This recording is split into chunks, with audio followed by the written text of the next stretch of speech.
Cruzando as Conversas. Oferecimento Galeazzi Sul. Há 40 anos, a evolução dos metais. Cruzando as Conversas no ar aqui na RDC TV. Eu sou Guilherme Macalossi e vamos juntos até meia-noite com debates sobre os temas do momento.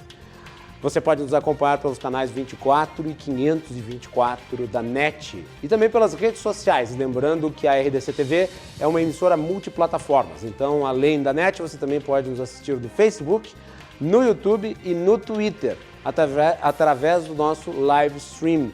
Não deixe de participar enviando seu comentário.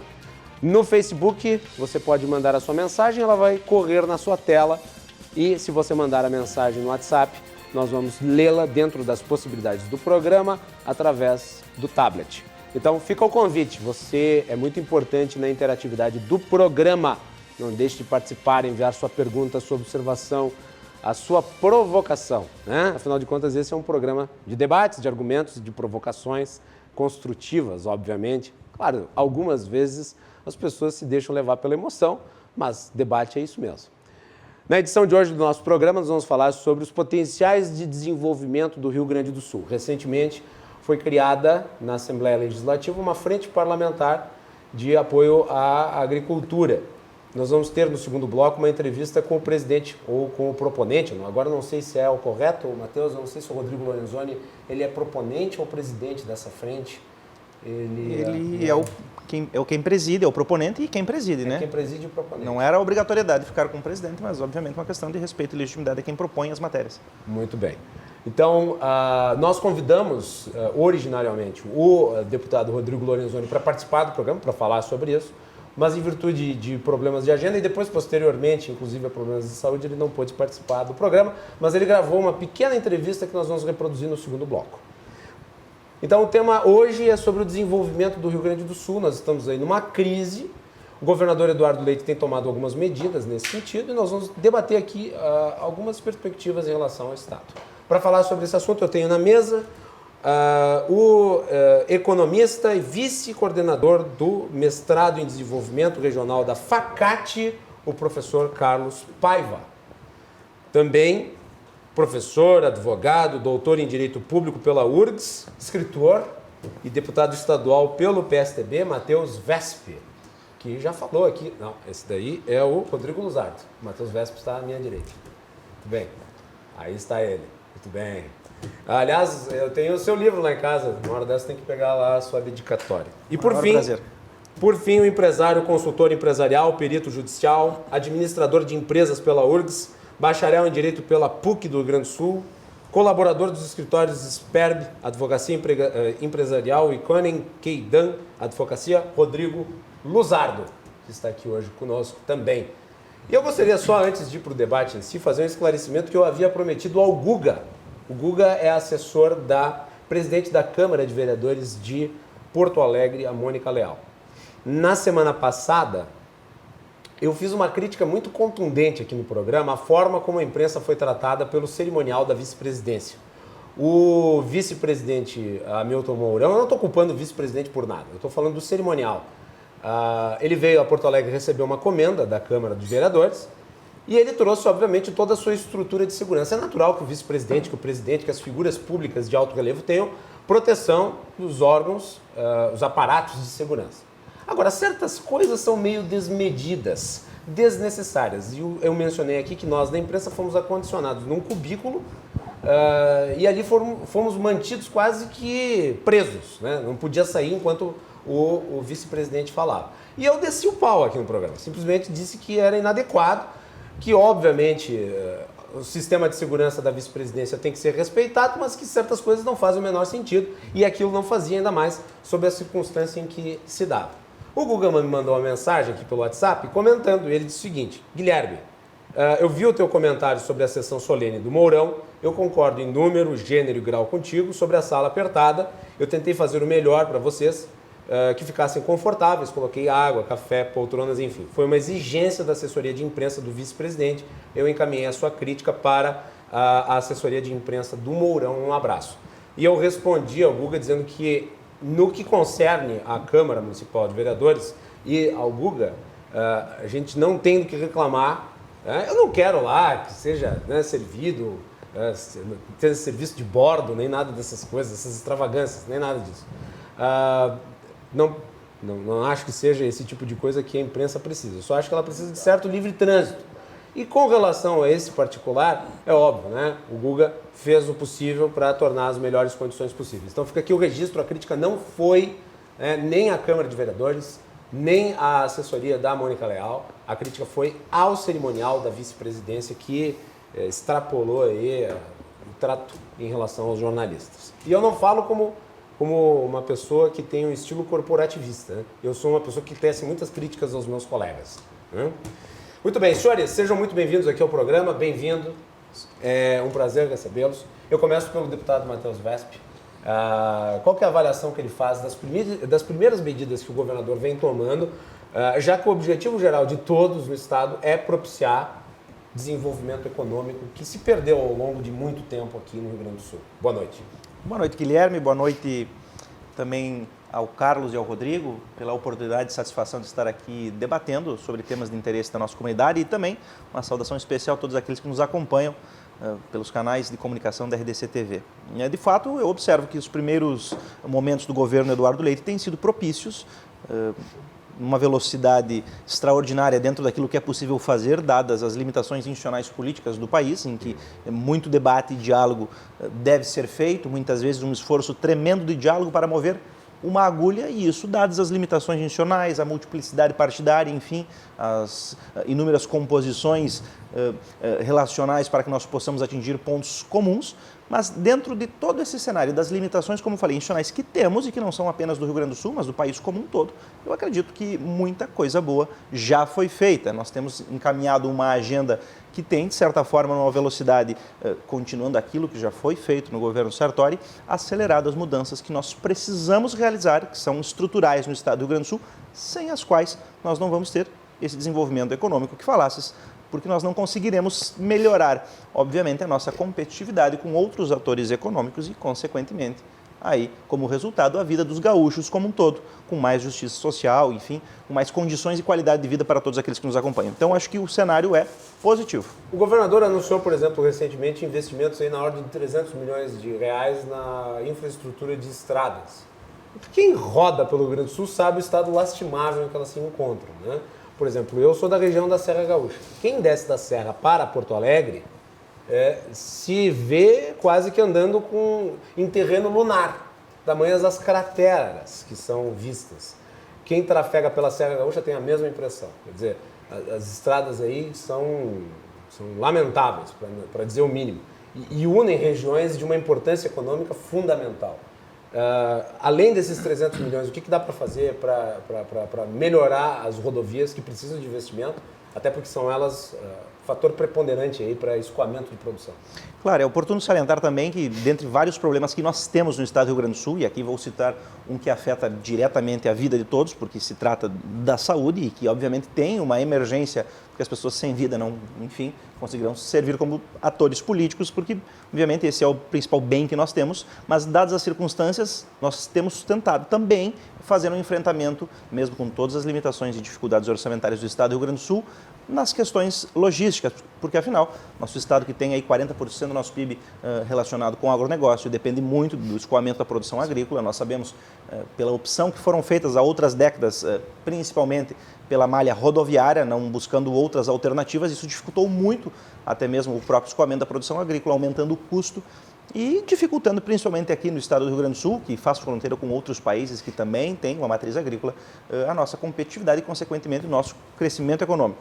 Eu acho que a alternativa se dá principalmente enxugando o custo do Estado em pontos desnecessários, fazendo com que sobrem recursos, obviamente, para investimentos na infraestrutura, como ontem foi noticiado pelo governador, mas principalmente, como acontece em todo o país desenvolvido, concedendo para iniciativa privada o grosso dos investimentos em infraestrutura, como estamos fazendo, por exemplo, com o programa RS Parceria, que já tem aí a possibilidade de 2 concessões, uma delas, inclusive, na minha própria região, na ERS 324, que liga Passo Fundo a Nova Prata, e, obviamente, o cidadão, muitas vezes não compreendendo todas as minúcias do ordenamento jurídico e da economia como um todo, reclama pelo fato de ter que, enfim, contribuir e ter que pagar com pedágios, mas sabemos que sem o apoio da iniciativa privada, o Estado por si só não conseguirá suprir as necessidades de investimento, haja vista que hoje não conseguimos nem com os recursos parcos que temos, custear toda a folha de pagamento dos servidores. O que dizer, então, de investir no montante necessário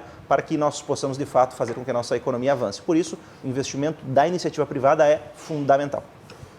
Dr. Carlos Paiva, prazer recebê-lo novamente aqui no programa. Eu gostaria da sua avaliação em relação aos potenciais econômicos do Rio Grande do Sul, as medidas que estão sendo tomadas e o que você sugeriria que poderia ser implementado aqui no Estado para voltarmos a ter um ciclo de crescimento sustentável que outrora até nós nos, digamos assim, orgulhávamos de ostentar. Sim. Boa noite. Guilherme, muito obrigado pelo convite. Quero também cumprimentar o Matheus e o Rodrigo. É um prazer estar aqui com vocês debatendo, especialmente sobre esse tema, Guilherme, porque ele é um tema muito caro para mim, tá? Eu sou um grande defensor do potencial da agropecuária, da agricultura e da pecuária para o desenvolvimento do território, tá? E eu acho que existe uma subestimação desse potencial e eu vejo essa subestimação, inclusive, presente nos diversos governos que vêm se sucedendo. O Rio Grande do Sul ele tem uma peculiaridade, assim, de que nós não tivemos nenhuma, recondução de governador ou mesmo do partido desde que houve a redemocratização. Entretanto, existem algumas políticas que têm se repetido um pouco, especialmente uma certa obsessão, eu diria até, na atração de investimentos no setor industrial de alta tecnologia e uma certa, digamos, desconsideração relativa do papel da agropecuária. Então, eu acho que essa frente que está sendo organizada ela é muito relevante. Em geral, se pensa assim, a agropecuária ela tem uma participação do PIB relativamente pequena. No Brasil, ele é 5% do PIB. E no Rio Grande do Sul, ele é em torno de 11% do PIB. Então, o pessoal acha que, por isso, ela é um pouco menor e, ao mesmo tempo, ela é associada com uma produção do passado, de tecnologias defasadas, obsoletas, etc. no caso. Obsoletas, isso está completamente equivocado, tá? Vou dar um exemplo para vocês, assim, que eu acho que é muito simples para se entender. Eu já debati muito, durante um certo período em que eu dava aula em Santa Cruz do Sul, sobre o papel da fumicultura. E o pessoal, muitas vezes, diz assim, a fumicultura não chega a ser 10% do valor agregado do território. Portanto, se ela fosse abandonada, em função dos prejuízos que ela traz para a saúde, tanto do agricultor com os agrotóxicos, quanto do usuário, não haveria muito abalo. É 10%. Eu digo, é 10% apenas da agricultura. A questão é, o que é a indústria que existe em Santa Cruz? São as indústrias fumageiras. Se tu tirar o tabaco, tu tirou toda a indústria. Se tu tirou a indústria, tu tirou a demanda dos operários, a demanda dos agricultores, porque ela dá uma alta renda em relação a outras produções agropecuárias, sobre o comércio. Se tu tirou essa demanda sobre o comércio, tu tira a demanda sobre a universidade. Eu tinha alunos que eu comentava assim, os meus estagiários, em geral, eram ligados à área de geografia, chegava um certo período que eles diziam, ô Paiva, eu não vou poder vir na semana que vem. Eu digo, por quê? Porque é a colheita, né? Então, até o aluno de graduação da Unisc está associado à fumicultura. E isso é em todo o território, seja na soja, seja na pecuária, aonde você for, o Rio Grande do Sul é um território muito vinculado à agricultura. Entretanto, já não é devidamente valorizada e nós tivemos um padrão de desenvolvimento da agricultura que foi um pouco perverso. Santa Catarina e o Paraná não apenas deram a devida valor à agricultura, como ingressaram em setores que eles não podem, digamos, ser... a produção avícola, suína, ela não pode ser exportada de leite, láctea, sem que haja um beneficiamento no local. Nós optamos por um tipo de, até pela desconsideração do Estado, por um tipo de produção que o demandante não quer o processamento. A soja, por exemplo, tomou conta da nossa agricultura. Agora, a China não quer que a gente processe a soja. Se a gente transformar isso em óleo de soja, ela diz, bom, vendam aí, porque eu faço óleo de soja melhor que vocês, eu quero ela granel, simplesmente seca. O tabaco mesmo, apesar de todas as vantagens que ele tem, o que acontece é que uma carteira de cigarro é uma folha de fumo cheia de ar. Então, um container de cigarro prensado se transforma em 10 containers de cigarro. Então, a gente vende ele prensado. Não existe uma indústria, rigorosamente falando, de beneficiamento do tabaco. As nossas especializações são muito precárias. Nós deveríamos ter uma política de especialização da agropecuária do tipo que aquela que se adotou em Santa Catarina e no Paraná, que tem garantido um crescimento extraordinário. Só para especificar, professor, quais são as políticas que foram implementadas nesses dois estados vizinhos nossos e que compõem... Em primeiro lugar, é o seguinte, simples, tá? Na verdade, assim, as políticas, em parte, elas tiveram apoio do Estado, tá? Mas Mas, assim, em particular, elas foram, digamos, organizadas pelas cooperativas ou pela BRF, tá? Pela Perdigão e pela Sadia, que também levaram a uma difusão da integração. Mas as cooperativas, especialmente do Paraná, e em parte de Santa Catarina, elas perceberam uma coisa assim: o agricultor pequeno, que tem 20 hectares, ele não pode sobreviver produzindo soja, porque o terreno é muito pequeno para ele. E a produção é apenas uma vez por ano. Então, ele não consegue produzir, não tem uma produção muito competitiva durante o inverno. O que realmente dá a garantia de uma alta rentabilidade para o agricultor? É uma produção que seja contínua. A avicultura, por exemplo, o frango fica pronto em 45 dias. Logo, tu pode ter 3 meses, você tem 3 meses, tem 2, pode ter 2, 3, 4... Enfim, tu pode ter 8 safras de frango. Exatamente. Safras de frango por ano, tá? E o trabalho é cotidiano. O do leite é mais ainda. Do leite você tem... o leite, a vaca pode ser ordenhada todo dia. Não, exatamente assim, é na Páscoa, é no Natal. E a renda do agricultor, nesse caso, ele é uma renda pequena, mas ele é uma renda cotidiana que alimenta o comércio da cidade. Enquanto que uma renda de soja é uma vez só por ano. E o agricultor vai procurar saber onde é que ele vai comprar melhor. Ele vai comprar num centro urbano maior. Ele acaba não sustentando o comércio e a diversificação da produção no próprio território. Outra coisa... se prender a um produto só, né? Tu não pode exportar. Efeito, né? Tu não pode exportar o frango sem ele ser processado. E essa indústria é uma indústria altamente empregadora. Toda a indústria de abate de pequenos animais e processamento de Santa Catarina emprega mais do que toda a metalmecânica do Rio Grande do Sul. Para ter uma ideia, só abate e processamento de pequenos animais de Santa Catarina emprega mais que toda a metalmecânica do Rio Grande do Sul. E a nossa indústria metalmecânica é a segunda do país. Só São Paulo nos bate. Mas ela é pouco empregadora. Então, acaba que essa renda, ela se evade. Tu produz a soja e ela vai embora. Sequer quando tu mecaniza na soja, tu consegue garantir que o filho fica no território. Percebe? E quando ele vai para a cidade, ele não tem emprego, porque a indústria metalmecânica não é empregadora. Tu tinha que ter uma política de integração, e é possível fazer isso, e nós temos condições aí de fazer no Rio Grande do Sul, que fosse mais intensiva em mão de obra. Nós temos uma área específica para nós ocuparmos, mas eu falo depois, porque eu sei que temos que dividir o tempo. Muito bem. Rodrigo Luzardo, é um prazer recebê-lo. A última vez que esteve aqui junto com o deputado Marcel Van Hatten, agora convidado para o programa para falar também, trazendo o seu ponto de vista aí sobre o desenvolvimento econômico do Rio Grande do Sul. Sua contribuição, boa noite. Ok, boa noite. Guilherme, muito obrigado pelo convite de participar aqui com vocês, é uma honra. Professor Carlos também, deputado Vesp, é muito bom poder discutir questões que, na minha opinião, elas são prioritárias para o nosso Estado. Não apenas do ponto de vista de desenvolvimento, mas do ponto de vista, inclusive, de geração de renda e ocupação. Por que eu digo isso? E aí eu me permito entrar um pouquinho na indústria, porque durante 25 anos trabalhando, a gente acaba conhecendo um pouco das necessidades do empresário industrial. E o que a gente vem identificando nos últimos dias? A gente só vem ouvindo empresas fechando. A desindustrialização é um processo que já vem de muito tempo. De muito tempo. Então, eu até trago alguns números aqui, uns números que são um pouco assustadores, embora a gente tenha aí uma perspectiva boa, principalmente da área onde eu tenho um pouco mais de contato, que é da indústria eletroeletrônica, da médica hospitalar, que mostram um cenário um pouco mais otimista para 2019. E quando eu falo um pouco mais, é pouco mesmo. Não tem muito otimismo que a coisa vai melhorar em 2019. Se tem uma visão um pouco melhor para 2020, e assim mesmo, se pedir para alguém dizer, tu garante, ninguém garante. Por quê? Porque o cenário é de total insegurança, seja em nível federal, seja em nível estadual. Então, uma das coisas que é muito importante que a gente veja, né? A indústria, até pouco tempo atrás, ela representava quase 20% do PIB nacional. Hoje, ela é pouco mais que 11%.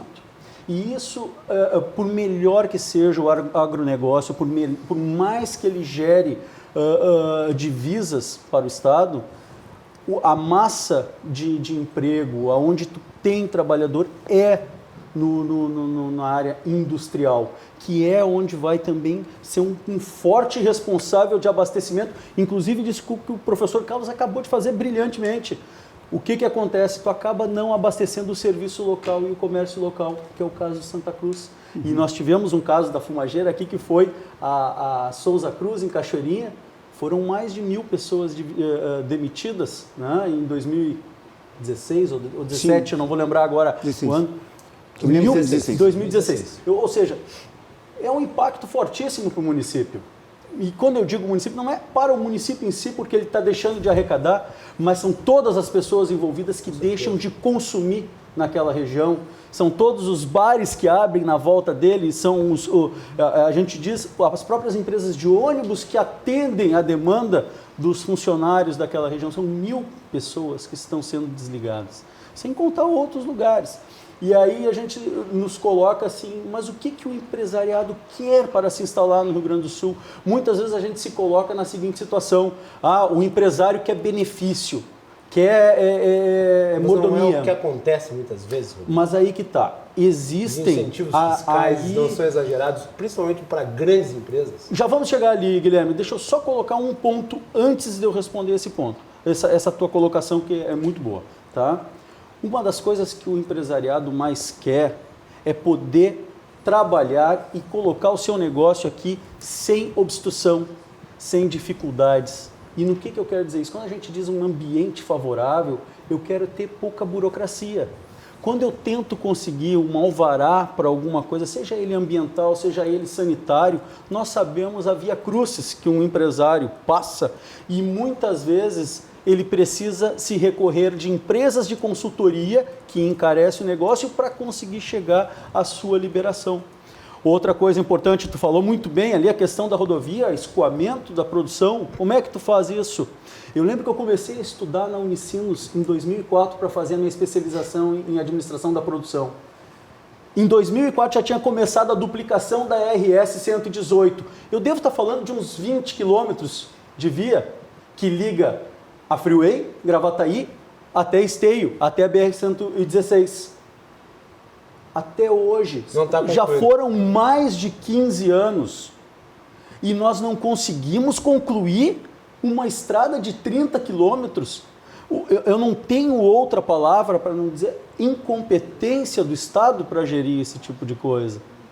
Só que o que acontece, Guilherme? Quando a gente fala em benefícios, aí tu tocou num ponto, existem muitos benefícios, só que nós tivemos até muito pouco tempo, e aí uma visão pessoal minha, muitos benefícios para alguns poucos. Porque é verdade.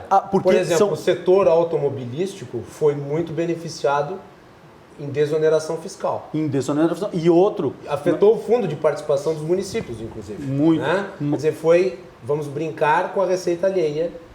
E daí quem teve que levar a cabo os problemas orçamentários foram os prefeitos. É só perguntar aí para o presidente da FAMURS, das entidades e aí nós temos essas prefeituras. Só que se a gente pegar, e eu tenho um dado aqui muito interessante, que é da Associação Brasileira da Indústria Eletroeletrônica, que o Regicel, que é o presidente, e o Oscar Kronmeyer, tá? O professor Kronmeyer da Unicinos, que é diretor também da ABINE, me passaram. E só para tu ter uma ideia, 51% do faturamento e da produção da indústria eletroeletrônica vem de médias e pequenas empresas.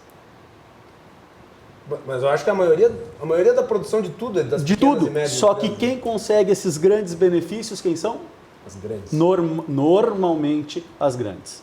Então aí que está, nós temos na verdade um descompasso e uma necessidade de uma política de reindustrialização. E é isso que está faltando hoje aqui no nosso estado, principalmente por várias questões. A questão geográfica, que embora seja centro para o Mercosul, totalmente afastado do Brasil. Nós temos no canto sul. No sul, nós temos uma carga tributária em combustíveis que nos onera o transporte e escoamento da produção. Nós temos estradas que não favorecem, infelizmente, esse transporte, dentre outras questões, que daí nós vamos entrar nos próximos blocos, que acabam encarecendo o produto gaúcho frente a outros concorrentes nacionais. O Rodrigo trouxe um ponto que eu acho que é importante nós explorarmos nesse debate, que faz todo sentido, que é a questão tributária. O governador Eduardo Leite aprovou um aumento do ICMS por mais 2 anos. Manutenção das alíquotas. A manutenção das alíquotas, perfeito. Obrigado pela correção. Mas nós sentimos isso no bolso todos os dias. Por exemplo, quando o gaúcho atravessa a divisa e vai para Santa Catarina, o preço do combustível cai quase R$1, em média. E aqui é caríssimo, é uma coisa assustadora. E olha que o preço da gasolina já é caro nos outros estados. Nosso estado é mais caro ainda. E isso, obviamente, acaba aferindo-se durante toda a cadeia produtiva e chega lá no consumidor, que não apenas paga o combustível caro, como também paga tudo, no fim das contas, quando vai adquirir o produto. Vê essa medida como adequada, visto que se busca um aumento da produtividade do Estado? Isso não atrapalha no médio e no longo prazo, Matheus? Essa medida, eu compreendo que ela foi... A manutenção, eu sei que essa medida ela foi tomada no sentido de respeitar o acordo para a renegociação da dívida. Que era... Não. Então explique a medida. Eu acho que toda decisão ela tem que ser analisada conforme as circunstâncias. E as circunstâncias, obviamente, que afetam a tomada de decisões políticas e econômicas, além, obviamente, dos aspectos teóricos e abstratos. É óbvio que uma carga tributária menor aumentaria a competitividade. Isso é algo que acho que todos consentem. A questão é, dadas as circunstâncias, no momento em que começou um novo governo, e dadas as circunstâncias de um déficit estrutural que o Estado do Rio Grande do Sul tem hoje de 2,7 bilhões de reais, e que é um custo que o Estado tem, mesmo que nós hoje, e é importante salientar para aqueles que nos acompanham, mesmo que nós não tivéssemos hoje os custos com a dívida com a União, mesmo que nós não tivéssemos os custos com o pagamento dos precatórios, mesmo assim nós continuaríamos com um déficit anual de 2,7 bilhões de reais, o que demonstra, obviamente, problemas estruturais. Reforma da Previdência que deve ser feita, rediscussão dos planos de carreira, enfim, é um Estado muito pesado. Se dadas essas circunstâncias, com essa alíquota do ICMS, que obviamente percebemos olhando outros estados que têm uma competitividade maior que o estado do Rio Grande do Sul, que tem uma carga tributária menor, se isso por si só já nos preocupa, se hoje, dada a circunstância, em janeiro, por exemplo, nós reduzíssemos a tributação, nós não conseguiríamos pagar as 8 folhas, obviamente que estou falando de 8 folhas de vencimento dos servidores do estado, talvez nós pagássemos 5, 6. Então, obviamente que aí eu coloco de novo aquilo que reitero, que falei no início, nós temos que observar a tomada de decisão dadas as circunstâncias. E é por isso que nós temos a pretensão, inclusive, se aprovadas as outras medidas de reformas estruturais, as privatizações, que possibilitarão, obviamente, a adesão formal ao regime de recuperação fiscal e que também possibilitarão, se aderirmos ao regime de recuperação fiscal, recuperarmos crédito para que podemos buscar também investimentos junto a bancos internacionais. Se nós também alterarmos os planos de carreira, nós temos hoje um custo de 77% da receita corrente líquida do Estado do Rio Grande do Sul com folha de pagamento e previdência. Isso é um absurdo. Qualquer empresa privada nessas condições iria quebrar. Mas esse foi o quadro do Estado do Rio Grande do Sul, as circunstâncias, quando um novo governo, e aqui não estou falando do governo Eduardo, que qualquer candidato pegaria esse quadro, assumiu em janeiro desse ano. Consequentemente, a redução naquele momento das cargas tributárias que nós temos no Estado geraria um colapso total dos serviços no Estado do Rio Grande do Sul. Quer dizer, o remédio amargo era necessário. Por isso que nós temos que buscar aprovar essas reformas estruturais para quê? E aí sim nós possamos fazer aquilo que o governador já disse que pretende fazer ao final do próximo ano. Uma reforma tributária, reduzindo exatamente a carga tributária em setores que têm hoje subsídios que não precisam ter, para que nós possamos, obviamente, não só gerar mais igualdade e justiça na composição tributária, mas, inclusive, maior competitividade. E é isso que pretendemos fazer no final do ano que vem, obviamente, acompanhando essa agenda de reformas estruturais. Eu fiz essa pergunta para ti, deputado, porque o governador Eduardo Leite foi eleito com uma agenda, ainda que ele possa se considerar um social-democrata do PSDB, um partido que tem uma origem na social-democracia tem filosoficamente uma origem... Não na europeia, porque senão o nosso símbolo seria a rosa vermelha, que é o símbolo do PDT, e o nosso símbolo é o tucano, que exatamente é um partido que não é igual, mas enfim, não é igual à social-democracia europeia. É a social-democracia brasileira, né? Que distingue-se da europeia. Eu sou democrata cristão, poderia ser considerado como centro-direita, que é exatamente o partido oposto à social-democracia europeia. Enfim. No caso, a democracia cristã foi dentro do PSDB, criada pelo Franco Montoro, né? Então, fundada pelo Franco Montoro. Mas, tudo bem, o fato é que o PSDB, neste caso, o governo do Estado do Rio Grande do Sul, foi eleito com uma agenda reformista, uma agenda liberalizante. Eu te fiz essa pergunta porque não tem nada menos liberalizante do que aumento de tributação. Exato. Nada menos liberalizante. Né? Podemos questionar aqui se privatizações têm efeito positivo, efeito negativo, se a adesão ao pacto da renegociação vai ser positiva ou negativa, mas um fato, em termos ideológicos, é negado. Perfeito. Liberais não defendem aumento do tributo. Sim. Foi elevado a tributação. Manutenção. E eu sempre falo, baseado naquilo que o meu amigo especialista, professor Daniel Danilevix, ele fala constantemente sobre tributação, tem que se considerar a capacidade contributiva, né, da população que está onerada aí com uma tributação. E nós pesada. reconhecemos esse fato, é uma realidade. Inclusive o professor Daniel, que foi meu professor na URGS também, é quem saúdo aqui, Um abraço. e provavelmente está nos acompanhando. Nós temos que observar também que, embora nós reconhecemos esse fato, que uma carga tributária não é o adequado e nós queremos reduzi-lo, nós temos que fazer isso com a prudência e a cautela para que não tenhamos o colapso dos serviços, porque senão, obviamente, e aqui nós temos que considerar que nós trabalhamos exatamente, e aí uma política humanista, talvez essa seja a visão que pode definir o PSDB, atendendo à dignidade da pessoa humana. Nós temos pessoas que vivem nessa circunstância e que nós não podemos, sob pretexto, obviamente, de um discurso que nós concordamos, que é da redução da carga tributária, fazer isso de forma que colapse os serviços e prejudique a vida das pessoas. Porque, obviamente, as circunstâncias devem ser também avaliadas para a tomada de decisões e foi isso que levou à manutenção das alíquotas, inclusive, e aqui tenho que ser justo em reconhecer, inclusive com votos da oposição. O que demonstra, e aí é importante salientar, o compromisso dos diversos espectros ideológicos que compõem o parlamento na percepção de que essa crise orçamentária não é uma questão de direita ou esquerda, mas algo que tem que ser enfrentado pelos gaúchos e pelos representantes que falam pelo povo no parlamento. Professor Carlos Paiva, seus apontamentos em relação ao que foi debatido até aqui na mesa depois da sua intervenção. A primeira questão que eu queria colocar, eu acho que foi importantíssima a contribuição do Rodrigo, mas eu tenho algumas diferenças. Assim, quando você trouxe a questão exatamente da Souza Cruz se retirando, eu acho que ela é o exemplo, o melhor exemplo possível de uma péssima aplicação de subsídios e apoio. Tá? Por quê, professor? É uma coisa simples, tá? O governo do Estado ele só pode retirar um tributo, fundamentalmente, que é o que ele recolhe, o ICMS. Se a Souza Cruz estivesse produzindo para exportação, o ICMS já teria sido retirado pela Lei Candir, ou seja, tu não exporta ICMS. Então, na verdade, ela atraiu uma empresa para produzir aqui e retirou o ICMS e ela estaria vendendo para o Brasil inteiro, a partir do Rio Grande do Sul. Só que acontece que, como eu falei para vocês antes, o tabaco prensado, ele ocupa um container. Se você transformar em cigarro, ele ocupa 10 containers. Então, tu passa a produzir no Rio Grande do Sul o cigarro, porque é uma política de agregação de valor, e vai vender para o Pará. Isso não faz o menor sentido.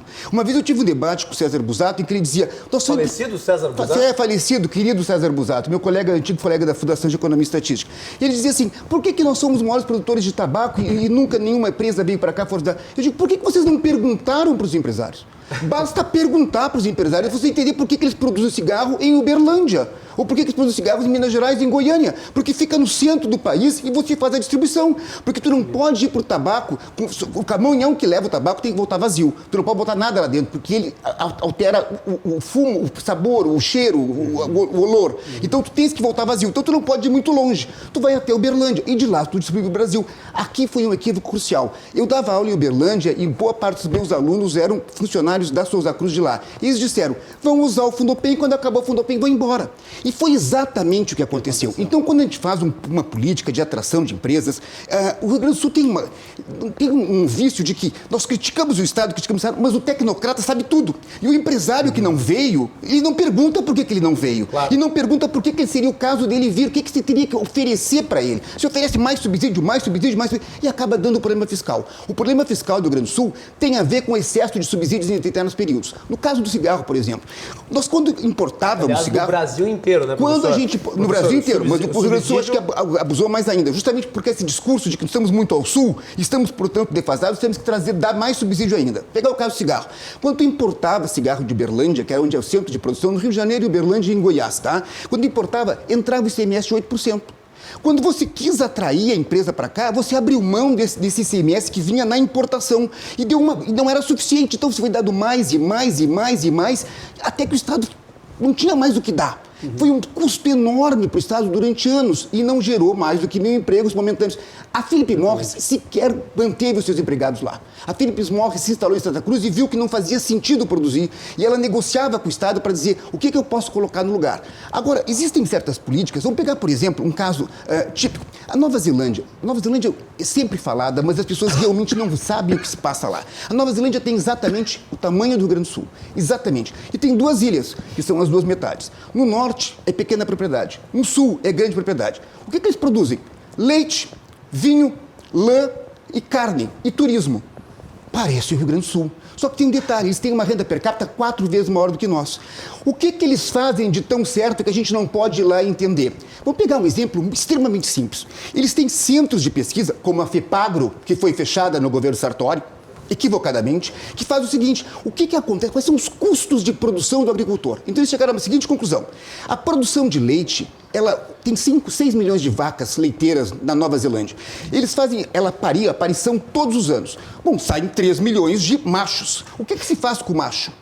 A vitela não é boa. E no terreno em que tem a leiteira, tu não pode colocar, porque ele come muito pasto. Então não sabia o que fazer. Então vai lá ao centro de pesquisa estudar. E eles desenvolveram um sistema pelo qual atentaram para o básico. A metade sul produz carne, a metade sul deles. Qual é o problema da produção de carne? Tu tem que ter metade de macho para cortar e metade de fêmea e seu bezerrinho. Mas as fêmeas vão ficando velhas e pouca carne. Quando elas são cortadas, não tem mais dinheiro. Isso assim, o problema do leite é que tem macho. O problema da carne é que tem fêmea. Não é possível desenvolver um sistema, uma genética peculiar em que este macho da leiteira vire o macho da carne da metade sul, e conseguiram. E simplesmente você coloca no setor da metade sul só macho. E eles cortam os bichos em 1 ano e meio. Faz 10 anos que eu fui à Nova Zelândia e trouxe essa novidade para cá. É impossível implementar. Se você fala com o pessoal que trabalha com pecuária, eles dizem: nós desenvolvemos uma genética que faz o nosso Devon mugir com mais sotaque inglês do que o Devon inglês ou britânico. Então nós não vamos matar a nossa genética. Tu fala com o pessoal do leite, eles dizem: nós não queremos isso porque não vão dar nada pelo nosso bezerro. Não nos interessa. Eles não conseguem pegar uma ideia que foi desenvolvida há 20 anos atrás na Nova Zelândia e implementar. O que é pior, nós temos um problema no Rio Grande do Sul. A nossa agricultura de verão, ela só nos dá uma safra, a safra de soja ou do milho. Lá, a partir de Santa Catarina do Norte, mas já no Paraná, no oeste paranaense, você consegue ter 2 safras de verão. Tu faz a soja e o milho. Então eles têm uma disponibilidade de material para ração que nós não temos. Quem é que consome mais ração com soja e milho? O porco e o suíno. A vaca não. Ela precisa de pasto. Pasto é o que não falta aqui. Então nós temos pecuária bovina e a pecuária leiteira tem as condições ideais de se reproduzir aqui. Nenhum outro estado do Brasil poderia se reproduzir tão bem. E a gente não consegue ir ali na Nova Zelândia e trazer essa experiência. E destruímos a FEPAGRO, como destruímos o Cientec, como destruímos a FEE, com a desculpa que o governo tem que gastar menos. E aí se traz mais empresa e mais subsídio para poder trazer empresas do tipo da Philip Morris, que vão embora logo depois. Este é o problema do Rio Grande do Sul. Os políticos e os tecnocratas pensam que sabem muito. O próprio César Busato, meu colega da FEE, economista querido do meu coração, por que não pergunta para o empresário? Por que não vai na Nova Zelândia? Não vão. E aí diz o seguinte: não, mas é que a agricultura está ultrapassada. Tu vai numa fazendinha leiteira da Nova Zelândia, eu fui. Tu entra lá e tira todo. As teteiras já saem sozinha, é tudo robótico.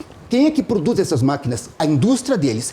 Quando o leite sai, chega o caminhão e aperta um botãozinho e sai um troço desse tamanho. E o agricultor, junto com o caminhoneiro, analisa o tipo de leite que tem para saber o preço. É claro que nós não temos essa mão de obra, mas então tu tem que aplicar na educação aqui. Para tu ter essa rede, o leite é uma rede, o leite não é agricultura, o leite é indústria, o leite é tecnologia, o leite é comércio, o leite é transporte, o leite é serviço, o leite é altamente empregador.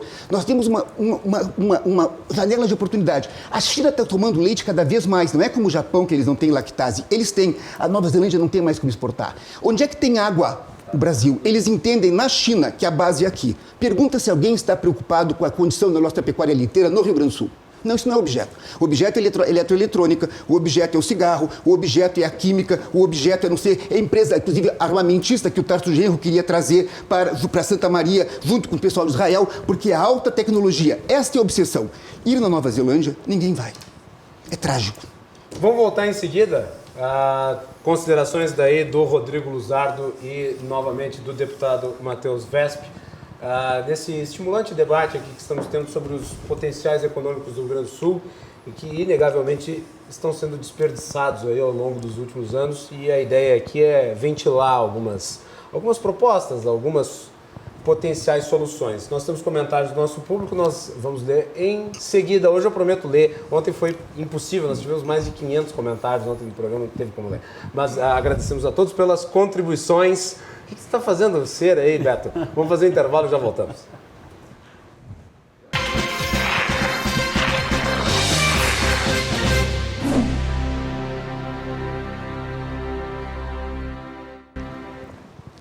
Cruzando as Conversas está de volta na RDC TV. Você pode nos acompanhar pelos canais 24 e 524 da NET. Cruzando as Conversas com oferecimento de Galeazzi Sul, há 40 anos, a evolução dos metais. E nós estamos aqui hoje na mesa com o economista e vice-coordenador do mestrado em desenvolvimento regional da FACAT, Carlos Paiva, professor advogado, doutor em Direito Público pela URGS, escritor, deputado estadual pelo PSDB, Matheus Vesp, empresário, consultor empresarial, perito judicial, administrador de empresas pela URGS, advogado, Rodrigo Luzardo. E eu gostaria aqui de ler os comentários do nosso público. Se o setor primário não existe matéria-prima para os setores secundário e terciário, isso é básico. Não existe uma política verdadeira de infraestrutura às áreas de atividade e produção rural. Todos falam em como resolver o problema industrial, poucos se preocupam como a infraestrutura e incentivos podem ser dados ao produtor. E antes de passar a palavra para o Rodrigo Luzardo, eu vou aqui reproduzir, como nós havíamos prometido, a entrevista com o deputado Rodrigo Lorenzoni. Nós enviamos algumas perguntas para o Rodrigo e ele fez a gentileza de nos responder. Então vamos reproduzir a entrevista agora e depois voltamos para o debate. Boa noite, Guilherme. Uma satisfação estar participando do programa Cruzando as Conversas contigo, com os demais participantes, fazer uma saudação especial aos telespectadores, num dia muito importante, né, em que fizemos a implementação da Frente Parlamentar da Agropecuária Gaúcha. Mais um instrumento que criamos aqui na Assembleia Legislativa com o objetivo de justamente poder de forma articulada e unida deputados, o setor primário do nosso estado, estarmos buscando alternativas para fortalecer o agronegócio gaúcho. A intenção é que a nossa frente parlamentar funcione como uma caixa de ressonância, no sentido de que nós possamos absorver as demandas do setor e trabalhar elas dentro da Assembleia. Queremos, dessa forma, estar contribuindo de forma muito efetiva para um setor tão importante para a nossa economia.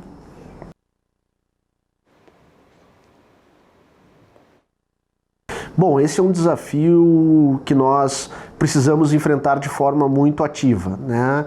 Nós temos que, primeiro, buscar resolver algumas questões de logística no nosso estado, no nosso país, que acabam aumentando o custo dos nossos produtos. Tem a questão tributária que nós precisamos rever no nosso país, né? E principalmente buscar também produzir produtos com valor agregado, né? Nós temos, por exemplo, e vou ficar restrito a este segmento da carne, o estado do Rio Grande do Sul produz uma carne de alta qualidade, né, de um alto padrão, e que nós temos que começar a trabalhar estratégias, né, nos aproximando dos principais mercados que possam também levar o nosso produto com valor agregado, não ficando somente também vinculado à questão da exportação de commodities.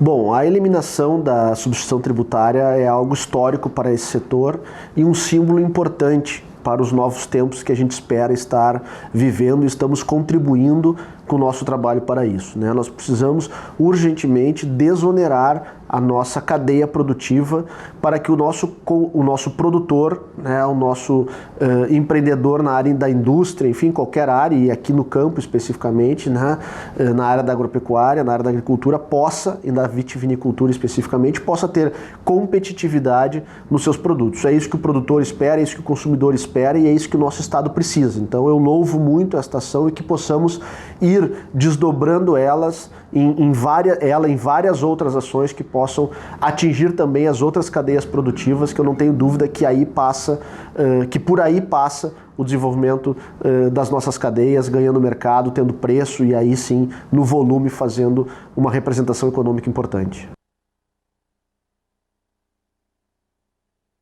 Isso nos remete à pergunta anterior também, um pouquinho no que diz respeito à questão tributária, né? Só existe a necessidade, né, das medidas anti-dumping porque nós não temos competitividade com o preço dos nossos produtos, né? O nosso produtor ele é exposto a uma carga tributária gigantesca, é exposto a uma estrutura de infraestrutura e logística do Estado absolutamente precária e que nós não conseguimos ter preço, né? E aí temos que enfrentar mercados que inclusive recebem subsídios dos seus governos. Então, nós precisamos, para não precisar mais da lei antidumping, que na verdade, na minha opinião, inclusive, ela é uma distorção, né? Nós precisamos ter as possibilidades de ambiente de negócio local que permitam que o nosso produtor tenha preço e tenha competitividade. Porém, enquanto não houver esta correção, nós também não podemos expor o nosso produtor à bancarrota, né? Mas eu acho que o que é importante nesta questão, neste tema, é que o Estado brasileiro, o Estado do Rio Grande do Sul, precisa dar as condições de competitividade para o nosso produtor.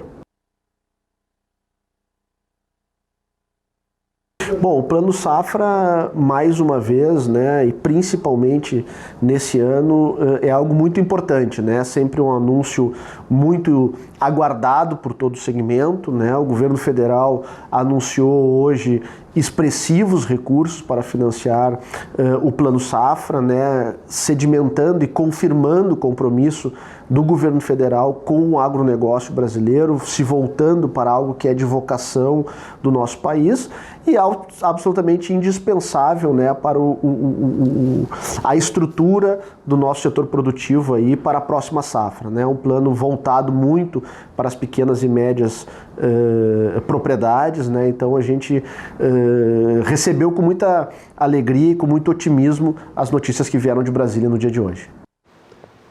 Então tá aí, entrevista que fizemos com o Rodrigo Lorenzoni, que preside agora essa frente parlamentar, que eu reputo ser muito importante. Eu gostaria de agradecer ao Rodrigo Lorenzoni por ter respondido a esses questionamentos. Infelizmente não foi possível que ele participasse aqui conosco, eu tenho absoluta certeza que ele teria muito a contribuir com a conversa que nós estamos tendo aqui, mas fica a sua participação e, obviamente, reitero o convite para que numa próxima oportunidade em que a agenda e a saúde permitam, ele esteja aqui conosco. Afinal de contas, trata-se de um parlamentar importante aqui do nosso estado. Muito bem. Rodrigo Luzardo, suas observações aí sobre as falas do professor Carlos e também, obviamente, do deputado Rodrigo Lorenzoni. Claro. Mas é uma coisa que é muito importante ali, o professor trouxe um ponto que eu acho fundamental para o desenvolvimento de qualquer região, não é nem do nosso estado. É uma coisa chamada desenvolvimento sustentável, melhoria contínua e investimento em pesquisa e desenvolvimento. Tem coisas que a gente não precisa investir muito porque não precisa inventar a roda, né? A roda já está inventada, é só trazer. Mas ainda tem uma coisa que dentro de uma cultura gaúcha, e aí eu acho que um pouquinho a gente estava conversando antes ali no programa, né? A cultura gaúcha ainda tem alguma coisa, acho que a melhorar. Por quê? Porque normalmente as novas tecnologias elas encontram barreiras nas pessoas para serem aceitas. E em outros momentos, no custo para tu implantar a nova tecnologia, no custo para tu trazer a nova tecnologia e colocar. Eu recebi uma mensagem aqui muito importante dos meus amigos aqui também. Uma cola? É uma cola, né? Não, na verdade foi uma colocação importante do advogado Dr. Alex Saldanha. Obrigado, Dr. Alex, pela audiência e pela contribuição. E ele colocou uma coisa importante que vem bem ao encontro do que o senhor falou. A questão da agricultura familiar, os benefícios e as necessidades que a agricultura familiar tem também com relações a questões tributárias para melhorar e incentivar o desenvolvimento desta classe que acaba sofrendo mais do que os grandes produtores, né? E não só isso. A questão também, ele coloca aqui, é muito importante, a questão do transporte e a questão do escoamento. Porto de Torres, um projeto que se fala bastante e tal, e eu sou sincero, eu não sei a que pé anda a questão do ponto. Mas imagina, né, Guilherme, tu que é da Serra, o escoamento da produção da Serra via Porto de Torres. Como isso seria... O problema é chegar lá através da Rota do Sol, que está horrível. Também. E aí entramos de novo, não é só a Rota do Sol, mas a própria RS 118, que chega a ser um deboche com a população de Gravataí, Cachoeirinha e Esteio, aquilo ali. Mas que teve até anúncio de investimentos ontem no montante de 130 milhões também. O problema, algo eu vou ser bem sincero. Só que o problema agora é fazer investimento e colocar tipo aquele asfalto Sonrisal. Né? Claro, ele... O que acontece hoje? Se tu conversar com qualquer pessoa da região, se eu não me engano, já teve 13 inaugurações. Inauguração, reinauguração e reinauguração do início das obras. Fato. Né? E eu não estou falando aqui de partido A ou B. Foram vários governos. Rodrigo, aqui no Brasil criou-se a tradição de se fazer inauguração de pedra fundamental. Então, Nada mais típico do Brasil do que isso. exatamente. Então, não, eu não estou aqui em nenhum momento puxando a brasa para nenhum tipo... Taquara também sofre com isso. Porque o caminho... Taquara, Claro, tu vem de Gravataí, perfeito. tá indo pro centro, tu entra à direita. Entra à direita. E tá sempre... Só tem obras. Só tem obras. Hemobras, a empresa brasileira, Hemobras. E, aliás, só abrindo um parênteses, eu estive na região lá durante as eleições de 2018 e conversei com o pessoal. O índice de mortalidade naquela faixa, naquela estrada é altíssimo, Claro. o que já se tornou um problema sério para aquela região. E vou fechar o parênteses porque não é o foco, mas deixo aqui o registro para o pessoal de Taquara que realmente isso é uma coisa que tem que mudar. Então, assim, ó, o que acontece? Voltando lá, as vacas leiteiras, né, e o desenvolvimento e a tecnologia. Nós temos hoje aqui algumas empresas no Rio Grande do Sul, tá? E eu vou citar aqui, Guilherme, com toda uma permissão, nós temos a Exatron em Canoas, que investe em pesquisa e desenvolvimento para concorrer com empresas chinesas. Ou seja, tu traz a pesquisa e desenvolvimento para dentro da tua região para concorrer com custo com muitos produtos que são oriundos da China. E o que acontece? Tu acaba tendo o teu selo brasileiro, tu produz na tua região, tu gera renda, tu gera emprego, tu gera receita aqui, em contrapartida de um que tu traria mais barato chinês. E é uma empresa que emprega aí mais ou menos uns 200 funcionários aqui na região de Canoas. E que essa empresa, eu gostaria de fazer uma colocação interessante, era em Porto Alegre, teve que expandir e devido à burocracia de liberações da cidade de Porto Alegre, foi acolhida pelo prefeito de Canoas, que criou o Parque Canoas de tecnologia, de inovação e tecnologia. A mesma coisa acontece com uma empresa chamada LifeMed, em Pelotas, da área médica hospitalar. Hoje ela tem mais ou menos uns 450 funcionários, numa região que nós sabemos, o sul do estado é carente de desenvolvimento industrial. Tem poucas empresas e ela acaba sendo um foco. Só que o que essas empresas fazem hoje? Elas investem em pesquisa e desenvolvimento, ou seja, melhoria contínua dos seus produtos para que os torne mais competitivos no mercado, independente do cenário econômico, independente do ambiente onde elas estão. Mas elas conseguem ter... Tu vê, a Exatron tem mais ou menos 200 funcionários, ela tem uns 20, 30 em pesquisa e desenvolvimento. A LifeMed tinha mais ou menos uns 80 engenheiros trabalhando em pesquisa e desenvolvimento. E não sei se vocês sabem, é uma das fábricas mais modernas da América Latina para a produção de médicos hospitalares, localizada na cidade de Pelotas, a qual eu tenho um grande apreço.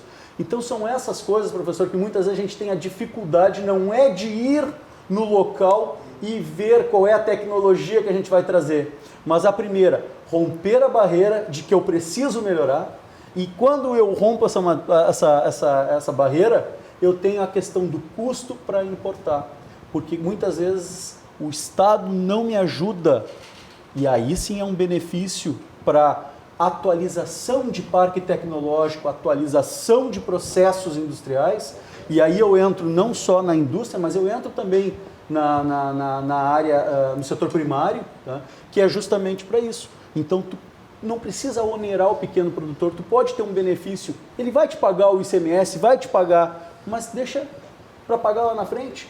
Dá um fôlego para ele poder trazer a tecnologia, produzir, fazer essa tecnologia, gerar renda para ele, para daí então ele pagar o teu imposto e dar o retorno para o Estado. Matheus Vesp. Bem, eu gostaria, aproveitando aqui a oportunidade de parabenizar o deputado Rodrigo pela manifestação, não presencial, mas obviamente que é uma pena. Que foi muito oportuna. Estive com ele nessa tarde e lhe parabenizo mais uma vez pelas palavras que teceu na tribuna, criticando os abusos e absurdos da última greve desse final de semana, que obviamente, inclusive, ocasionaram o óbito de uma mulher que se locomovia ao trabalho por ter inalado fumaça, enfim, veio a óbito, e o deputado foi muito preciso, muito corajoso nas posições, e eu lhe parabenizo também, além da entrevista concedida aqui, das posições que adotou no parlamento. E, obviamente, também, ressaltando aquilo que ele já falou, a necessidade que nós ganhamos em competitividade para que nós possamos, de fato, ter um crescimento econômico, como bem falou o Rodrigo, e afinal isso passa pela desburocratização, aquilo que falaste no início do programa, e aqui também tenho que tecer um comentário justíssimo a posição adotada pelo governo Eduardo de lançar o programa 2030, que buscou exatamente desburocratizar e combater um problema que é talvez imanente às instituições políticas brasileiras e econômicas, que é a ausência de confiança. Nós partimos do pressuposto que a pessoa que quer empreender e investir no Brasil já está agindo de má fé e, consequentemente, para proteger e gerar segurança jurídica, nós criamos uma montoeira de regras que acabam tornando burocrático o procedimento de investimentos e empreendimentos, e isso torna, obviamente, mais custoso os empreendimentos. E por isso que a Agenda 2030, dentre outras que também o governo federal tem adotado de desburocratização, eu acho que tem dado exatamente a pujança do novo momento que vive o país, que deve ser, eu acho, aquele que deve ser focado pelos agentes políticos que buscam um crescimento econômico. E, obviamente, também, percebendo essa questão da competitividade, nós temos que sim investir em tecnologia. Falo aqui, e também aproveito, meu caro Guilherme, para mandar um abraço às minhas irmãs que são pesquisadoras do agronegócio, que devem estar acompanhando o irmão pela TV, para dar um abraço a elas, porque de fato, sem tecnologia e sem pesquisa, nós não conseguiremos avançar. Hoje, num mundo em que o cenário econômico muda constantemente, a flexibilidade é gigantesca, nós precisamos ter as portas abertas para as novas ideias, como bem disse o professor Carlos, senão nós não conseguiremos ter competitividade.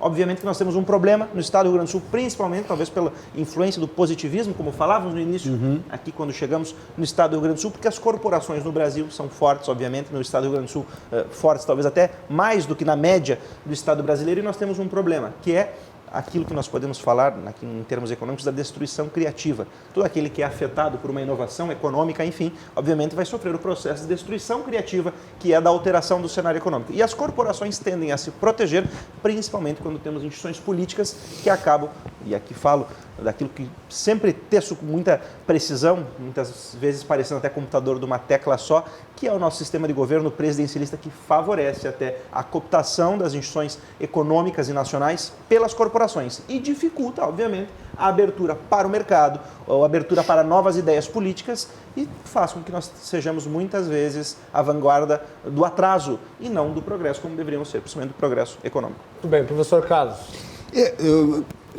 Só fazer uma consideração sobre a agricultura. A agricultura, em geral, no Brasil, ela tem se desenvolvido de uma maneira espantosa. Sim. O Brasil é um exemplo. É o país que produz, por exemplo, a alimentação mais barata do mundo. Né? Tu vai comer lá nos Estados Unidos para tu ver a facada que tu vai levar se tu pedir um bife de carne bovina. Aqui no Brasil, um bife de carne bovina, claro, é que a população brasileira tem renda baixa, em média. Então, tudo é muito caro para o brasileiro, mas comparativamente, o preço de um bife no Brasil não tem um grau de proporção com o preço de um bife nos Estados Unidos. Lá eles comem porco e comem frango. Aqui, a carne bovina, ela é muito popular. Só para ficar num exemplo. Então, a agricultura no Brasil se desenvolveu de uma forma espantosa e ela é, em boa medida, responsável pelo que de positivo se teve na balança comercial. Sim, sem dúvida. Segurou as pontas em muitas ocasiões. Claro, sem dúvida. Agora, veja bem assim, ó, eu acho que esse teu resgate aí do agronegócio do Brasil, ele vem a calhar para algumas questões que eu queria ponderar nas falas tanto do Matheus quanto do Rodrigo, tá? Que é a questão... Para mim, a questão não é tanto de tecnologia, tá certo? Para mim, é a questão de adaptação da tecnologia disponível. Nós não somos tão reativos a operar, como pode parecer, com tecnologias modernas. Se você pegar o problema, por exemplo, de adoção do padrão neozelandês no trato do bovino no Rio Grande do Sul, é porque eles fazem inseminação artificial com o melhor Devon do mundo. Eles não admitem, na verdade, assim, se adaptar a uma realidade, percebe? Não se trata de uma inovação sofisticada, se trata de você testar pelo menos. Vamos ver se funciona? Não quero, porque isso não está de acordo com as regras daquela tecnologia mais sofisticada que veio da universidade. O que nos falta é exatamente isso, tá? Veja bem, a Embrapa, ela faz uma pesquisa tecnológica de ponta na área da agricultura. A questão é que O agronegócio do centro do país é um, o agronegócio nosso é outro. Tu tens 3 safras de verão no Cerrado. Tu tem a safra, a safrinha e a safreta. Tu tem um problema é que tu não tem água o tempo inteiro, porque tu tem o estio. Mas se tu consegue água, se tu tem uma fonte de água, tu tem 3 safras de verão. E tu tem terrenos vastos, fáceis de você usar maquinário. Aqui é completamente diferente. As terras são dobradas e tu tem um inverno rigoroso. Então tu tem que fazer a adaptação. Agora a Embrapa Leite é uma só. A Embrapa Caprino e Ovino é uma só, e ela trata do Brasil inteiro. Não, tu tem sede aqui, tu tem sede lá, mas as lógicas de pesquisa são lógicas nacionais. Falta uma coisa que a Emater tenta fazer e a FEPAGRO tentava fazer. Nós tínhamos convidado nós tínhamos, só para registrar, professor, nós convidamos a Emater para vir ao programa. Sim. Mas eu não sei por que o Rômulo não chegou a me dizer, acabou não vindo. De qualquer Sim, só para mas registrar.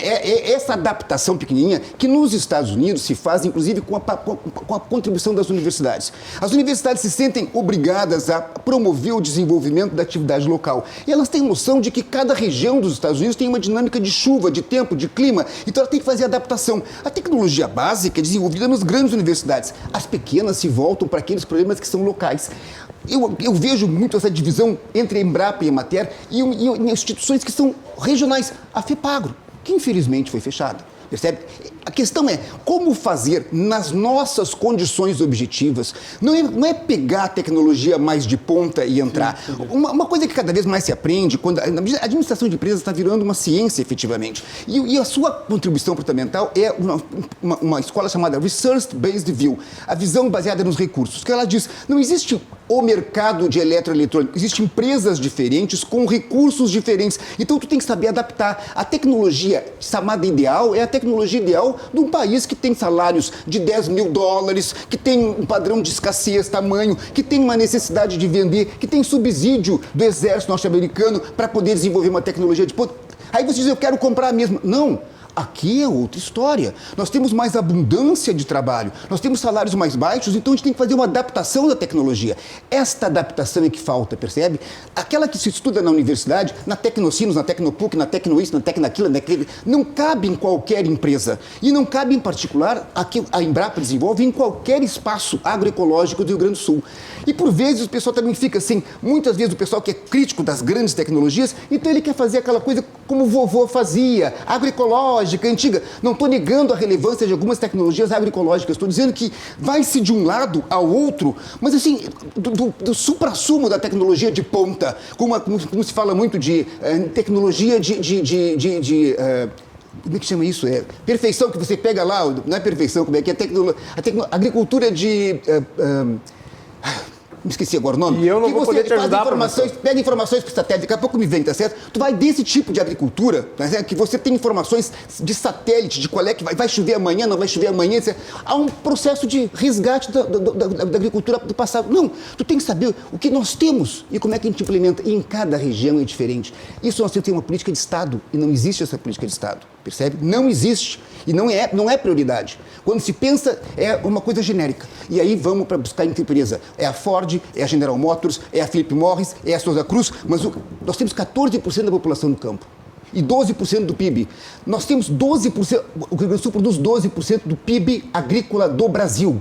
12% do PIB agrícola do Brasil e somos 6,5% do PIB total. Nós temos o dobro de participação no PIB agrícola e não há uma política de Estado para isso, ok? E bom, gostei de falar mais, mas eu estou vendo outra cara que está na hora de passar para frente. Mas faz parte. Vespa, eu vou voltar para ti. Eu gostaria de tocar nesse ponto que o professor tem enfatizado aqui nas suas manifestações. Foi um erro fechar as fundações de pesquisa? Eu acredito que não. Eu respeito, claro, Agricultura de precisão. Desculpa. Agricultura de precisão. As opiniões só se fala nisso, de repente tem coisas que são... Mas eu concordo com aquilo que o professor, embora divirja de alguns pontos, como esse em específico das fundações, mas concordo que, de fato, no estado do Rio Grande do Sul nós não observamos políticas públicas voltadas ao desenvolvimento do agronegócio. Inclusive, e aqui aproveito a oportunidade para tecer comentários específicos sobre esse ponto, uma das medidas que nós queremos adotar no governo Eduardo Leite no Banco do Estado do Rio Grande do Sul é exatamente para que, obviamente, ele possa servir melhor à sociedade gaúcha uma política de investimentos voltadas ao agronegócio, que é, de fato, o motor da nossa economia. Nós temos, e muitas pessoas utilizam do argumento que o banco dá lucros, mas esquecem de avisar ou informar que isso se dá Então, somente pelos empréstimos que são feitos aos servidores e que, porventura, se o banco tivesse uma linha de investimentos mais específica, principalmente no tocante ao agronegócio, poderia atender de uma forma muito mais oportuna à sociedade gaúcha. E isso foi até o que justificou a vinda de uma pessoa que saiba operar no mercado, como foi o novo presidente Coutinho, que obviamente, e aí nós temos que ser coerentes com o discurso, porque obviamente um banco que é comercial e que compete no mercado tem que competir segundo as regras do jogo. Nós não poderemos querer que o Banrisul, por exemplo, e aqui nós podemos ter opiniões, eu pessoalmente acho que o Estado não tem, porque não é da matriz do Estado conduzir um banco, mas se nós temos um banco como temos, que nós façamos isso de modo adequado e dentro das regras do mercado, não segundo regras político-partidárias, porque obviamente o banco vai perder valor, como perdeu por um tempo que nós ficamos talvez em dúvida se de fato deveríamos aprovar uma nova diretoria pró-mercado ou não, e as ações perderam valor e isso foi queimar o patrimônio dos gaúchos. Então, se nós queremos de fato que o banco tenha maior competitividade, inclusive com uma agenda propícia de desenvolvimento para o agronegócio, nós temos que ter pessoas que saibam atuar de modo agressivo, porque esse mercado é um mercado agressivo. E acho que o Rio Grande do Sul tem que, de fato, e o banco pode, nesse sentido, ser favorável a essa linha de investimentos e políticas focadas ao agronegócio, servir como impulsionador também de políticas públicas exatamente para que nós possamos suprir uma carência que é de longa data já do Estado, exatamente de políticas públicas voltadas ao desenvolvimento da economia gaúcha no sentido do agronegócio. E com o fechamento dessas fundações que o professor aponta, o que se pode utilizar para substituí-las? Porque agora fechadas já estão. Reabri-las ou eventualmente substituí-las por fundações privadas? Eu vou pegar o exemplo da FEE, que era a fundação que o professor servia como servidor do Estado e que hoje muitos dos servidores foram reaproveitados num departamento, que é a DE, Departamento de Estatísticas, que hoje está vinculada à Secretaria de Planejamento. Obviamente que a fundação tem certa autonomia pela composição da administração indireta, mas muitos servidores, até que trabalhavam na FEE, hoje trabalham na DE e auxiliam também, seja na elaboração da lei de diretrizes orçamentárias, como estamos discutindo nesse momento na Assembleia, seja de outras análises estatísticas que são fundamentais, porque era fundamental, como por exemplo, ou era o trabalho da FEE, na análise da conjuntura econômica, porque se nós não temos dados, análises estatísticas, nós não conseguiremos, obviamente, produzir resultados satisfatórios. Mas pressupor que somente na composição da administração indireta, com as fundações ou com autarquias, ou enfim, com os órgãos administrativos que nós temos, nós conseguiremos dar os resultados, acho que não é um discurso que pode ser referendado de um modo assim, totalmente 100%, diríamos assim, porque afinal nós podemos privatizar algumas instituições, como estão nos propondo, por exemplo, no caso da CE, da Sulgás, e isso não pressupõe essa alteração da estrutura administrativa do Estado, que nós perderemos competitividade, perderemos serviços. Pelo contrário, às vezes essas reformas administrativas fazem com que o Estado avance, não perca o passo, por exemplo. Rodrigo Luzato. Bom, é muito importante a gente citar algumas coisas aqui que o professor falou, tanto também o deputado Vesp, né? Porque o que acontece? Nós temos hoje uma ligação muito forte, né, da ciência e tecnologia, e até foi muito bem criada, né, uma frente parlamentar para desenvolvimento, inovação, ciência e tecnologia. Desculpa se não é esse, mas o telespectador vai perdoar. O tema é esse. O professor também perdeu a palavra e depois achou. Eu acho que foi proposta pelo deputado Fábio Branco do MDB, mas enfim, que é justamente para fomentar o desenvolvimento econômico. E aí eu me lembro de uma situação que aconteceu comigo em 2008, 2009. Veja bem, ainda não tínhamos smartphone. Nós tínhamos um BlackBerry, né? E em Passo Fundo eu conheci uma empresa que era ligada a uma universidade, se eu não me engano, a UPF e a PUC, salvo engano meu, que desenvolveu um sistema de mapeamento da fazenda do agricultor, uma mega fazenda, e eles colocavam pontos de monitoramento de umidade, temperatura e alguns outros fatores, que eu não vou lembrar, que era justamente para reduzir o índice de pragas na lavoura e aumentar a produtividade. O que acontecia? Eles faziam essas medições, esse sinal ia para o agricultor e o agricultor para uma central, e a central fazia então dentro de um banco de dados o levantamento de o que poderia acontecer com aquelas condições climáticas naquela região mapeada. E aí o agricultor sabia qual era o defensivo agrícola e a proporção que deveria ser usada para evitar esses tipos, né, de contratempos. Então, mais uma vez, a gente tem uma relação muito forte da ciência e da tecnologia também dentro do agronegócio. E não é, vamos combinar, que se nós não tivéssemos um aumento de produtividade, nós teríamos um colapso de comida no mundo. E isso tudo se vem pelo desenvolvimento da tecnologia, seja ela biológica, seja ela química, seja ela eletrônica. E se tu me permite até, Rodrigo, claro. Exatamente isso tem que ser ressaltado, porque inclusive no estado do Rio Grande do Sul nós temos visões que são legítimas, porque a democracia possibilita todo tipo de visão, obviamente, mas que inclusive acreditam que nós teríamos condições de uma produção capaz de sustentar a população, de produzir alimentos suficientes, sem o uso de tecnologia, sem o uso, por exemplo, de defensivos agrícolas, sem o uso, por exemplo, da aviação agrícola para pulverização, enfim. E isso, obviamente, não pode ser sustentado do ponto de vista lógico, porque foge à racionalidade.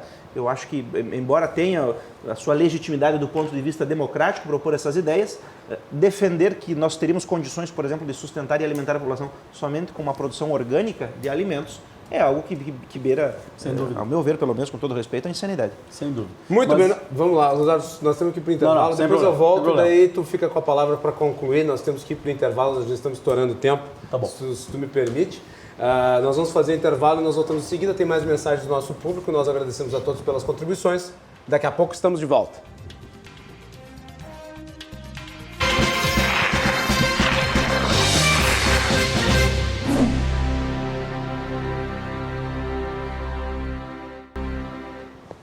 De volta na RDC TV com o Cruzando as Conversas, oferecimento de Galeazzi Sul há 40 anos, a evolução dos metais. Aqui na nossa mesa temos Carlos Paiva, Matheus Vespe, Rodrigo Luzardo e também nós temos a participação daí por mensagem do Rodrigo Lorenzoni. Então, obrigado aí também ao deputado pela participação aí através da sua mensagem. Muito bem, eu estava antes com o Luzardo falando e o interrompi para irmos para o intervalo, então eu retomo com ele. Não, na verdade era só fazendo aquela colocação da importância, né, do desenvolvimento tecnológico, não em qualquer setor, seja ele primário, secundário ou terciário. Mas o que eu quero... Vou lhe interromper. Claro. Nós temos 4 minutos, então eu vou tentar equilibrar os 4 minutos entre vocês. Então, em torno de 1 minuto aí. Então tá bom. Então eu já vou para minhas considerações finais. Isso aí, para as considerações finais. Minhas considerações finais. Uma das coisas que a gente enxerga para um desenvolvimento econômico sustentável, né, é a gente ter um ambiente de negócio que seja favorável. Quando a gente fala um ambiente de negócio favorável, relembrando aquilo que eu falei, eu não quero o terreno, eu não quero a isenção fiscal, mas eu quero, por exemplo, um imposto adequado para poder competir com outras regiões do país e do mundo, né? Eu quero simplificar regulações burocráticas. Eu quero poder chegar, botar minha empresa no lugar e não ter que esperar 2 anos, muitas vezes, por um simples alvará, às vezes inicial. Não é nem vamos produzir, não, para poder implantar o projeto, né? Hoje a gente gasta no Brasil, em alguns estudos que dizem que a gente gasta quase 2.600 horas anuais com questões fiscais. É insano. E qualquer um que conhece um pouquinho do Código Tributário Nacional sabe que ele é, na minha opinião, mal feito e mal redigido, né? Sem contar a questão do corte dos privilégios dos grandes amigos do rei, que a gente sabe que isso aconteceu. E nós temos vários casos, né, que isso estão na mídia, enfim. E aí, gente, a gente tem que trabalhar por um pouco mais de liberdade econômica, livre iniciativa. É isso que a gente tem que buscar num futuro muito próximo, porque senão nós estamos fadados aí a acabar com o estado do Rio Grande do Sul. Muito obrigado a todos. Obrigado, Rodrigo, por ter vindo aqui ao programa. Professor Carlos, 1 minuto para as suas considerações finais. Obrigado. Perfeito. O que eu queria estava trazendo, Rodrigo, em particular, não é assim, subestimando a importância da tecnologia. Eu estou tentando dizer que existe um setor de nível intermediário. Vou dar um exemplo para você. Qual é que é a região do Rio Grande do Sul de maior desenvolvimento econômico e industrial? A Serra, Caxias. Onde é que ela brotou? Ela brotou de uma produção vinícola, em que tu tem onde a região era inadequada, porque ela é úmida demais para uma produção de vinho.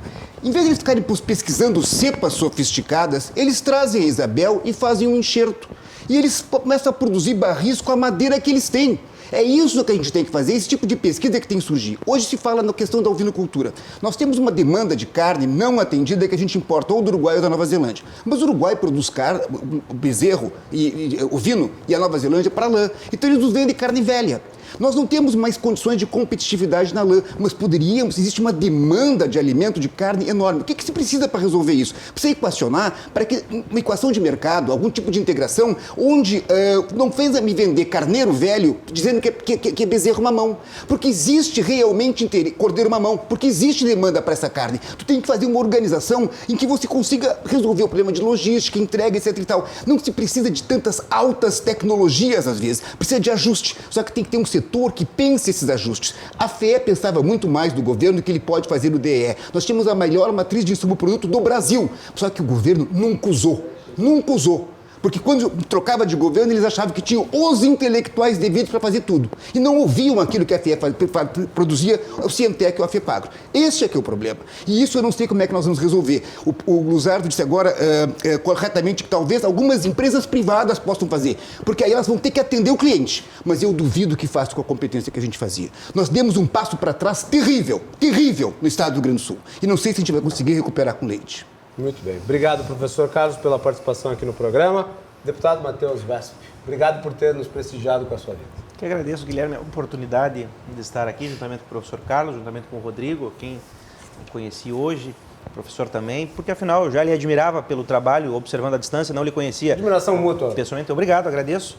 E é somente com o diálogo, com essa oportunidade de, pela conversa, refutarmos aquilo que pensamos ou confirmarmos aquilo que, enfim, entendemos como correto, que nós podemos crescer como sociedade, como civilização. Então, essa oportunidade de estar aqui, e já me coloco à disposição também para outras vezes participar de outros debates sobre outras temáticas, é para mim um momento ímpar. Então, eu fico muito agradecido e principalmente àqueles que nos acompanham, porque afinal é graças a programas como esse e instituições como a RDC que possibilitam essa comunicação hoje em rede com toda a sociedade, que nós estamos melhorando a democracia, informando as pessoas, as empoderando e fazendo com que também elas cobrem mais os agentes políticos, os governos e que, consequentemente, os resultados sejam melhores. Deputado, uma resposta em 10 segundos, consegue dar? Sei que cobrar de um político uma resposta sucinta é complexo. Agora, com essa pergunta, eu já perdi 5 segundos. Qual o projeto do governo de infraestrutura para o pequeno e médio produtor rural?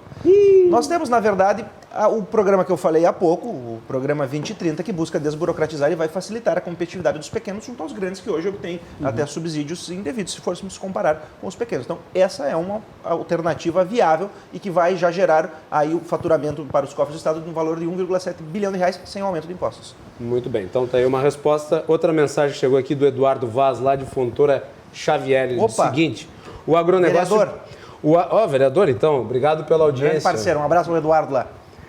O agronegócio precisa de impulso para a sua diversificação. Pequenos produtores, através do associativismo interessados, agregam valor em seus produtos, políticas públicas, como melhoramento de rebanhos, plantações, implementação de tecnologia e disponibilidade de financiamentos voltados às novas culturas que agregam e diversificam a nossa produção. Obrigado pela contribuição, vereador. É um desafio para o vereador, que parece que candidato a prefeito lá em Fontoura. Quem sabe desenvolva o município lá e na festa do Pinhão, faça também desse ativo aí do agronegócio uma possibilidade de desenvolvimento na região lá. Muito bem, obrigado, Eduardo. E também o Eduardo Passos, ele disse que ele reclamou que nós não íamos falar sobre os vazamentos do Moro. Eduardo, semana passada o programa discutiu esse assunto 3 vezes. Nós voltaremos a ele com o tempo, nós temos outros assuntos para serem desenvolvidos aqui. Nem tudo é o Moro, né? Nem tudo é o Moro, não existe o morocentrismo, apesar de o Moro ser importante. E eu gostaria de encerrar o programa mandando um abraço para o nosso diretor de imagens, Batista, que está indo para o turno da tarde. Hoje é o último programa aqui, o último Cruzando as Conversas, sobre a sua supervisão. A esposa estava reclamando que ele estava chegando muito tarde em casa, pediu para ele ir para a tarde. Vai ser substituído pelo Wagner. Não, isso é brincadeira da minha parte. Obrigado pela contribuição aqui ao programa, Batista. Vamos sentir a tua falta, mas nos vemos aqui nos corredores da RDC. Nós voltamos amanhã. Boa noite e até mais.